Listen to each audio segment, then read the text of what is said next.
Okay, we're gonna make a quick video.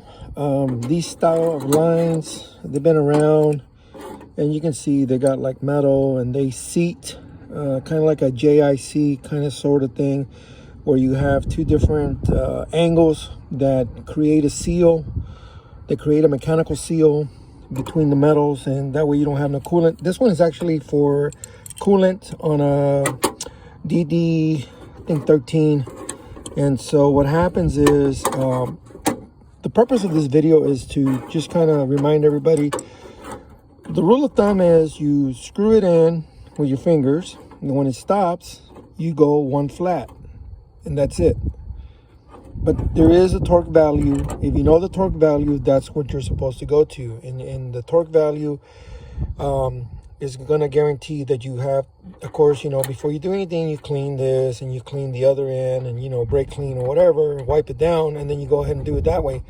Preferably, you're going to use the correct torque value to torque this nut down. If it leaks, you have to remove it, and you have to either replace this line and try it again. And if that doesn't fix it, on this end, I think there's a fitting that goes into the cylinder head. On this fitting, it goes to the turbo actuator, which I think that fitting, I think it should be reserviceable, but if it's not, you got to replace the whole actuator. So many engines, so many different ways they do it.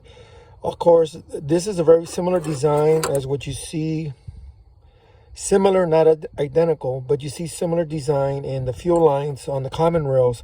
And the one thing that I hate, when I worked at the dealer, we had a lot of young techs. They would come in, and the older techs would pass on the bad habits. So what do I mean by bad habits? They would go in there and they would tighten this, not knowing what the value was or anything. They just tighten it by, you know, with a wrench.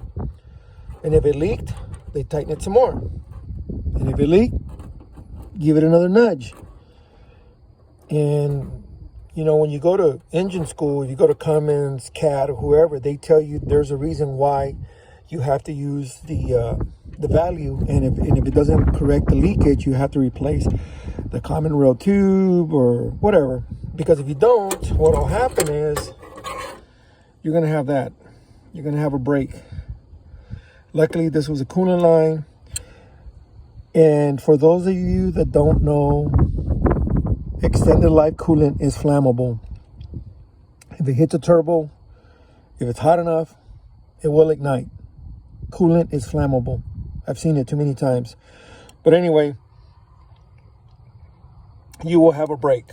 We talked to the driver. The driver told us that he had the cylinder head worked on. And we're not saying that they didn't torque it, but it's kind of suspicious. And, you know, when you're dealing with this kind of lines, you know, just, you know, take the time. And that's the thing, you have to make time to look up the specs of what the torque value is, especially on these lines. Not only that, when you put it together, you know that you did it correctly. You did the specification. You don't have to worry about it coming loose. You don't have to worry about it, you know, getting a break because you went too tight.